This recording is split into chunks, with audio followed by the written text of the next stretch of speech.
ನಿಮ್ಗೆ ನಮ್ಮ ಸರ್ಕಾರಕ್ಕೆ ಓಟ್ ಹಾಕಲಿಲ್ಲ ಅಂದ್ರೆ ನಾವು ಕೇಂದ್ರದಲ್ಲಿ ನಾವು ಬಿಜೆಪಿ ಸರ್ಕಾರ ಬಂದ ತಕ್ಷಣ ನಿಲ್ತೀನಿ ಅಂತ ಹೇಳ್ಬೋದು. ಅದು ಯಾವುದು ಸಾಧ್ಯ ಇಲ್ಲ. ಇನ್ನ 4 ವರ್ಷ ಅಲ್ಲ, ಮತ್ತೆ ನಿಮ್ಮ ಆಶೀರ್ವಾದದಿಂದ ಇನ್ನ 5 ವರ್ಷಕ್ಕೆ ನಿಮ್ಮ ಸರ್ಕಾರ, ಇನ್ನ 9 ವರ್ಷಗಳ ಕಾಲ ನಿಮ್ಮ ಸರ್ಕಾರ ಇತರರ ಮಾತನಾಡುತ್ತಾ.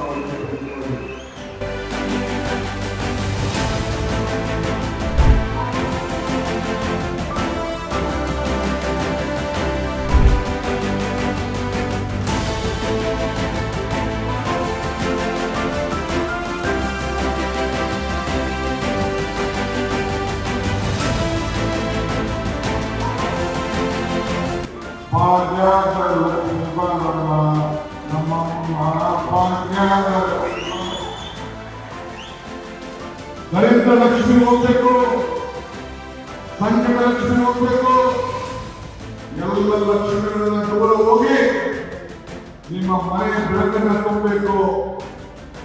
ಭಾಗ್ಯ ಆಗ್ಬೇಕಂದ್ರೆ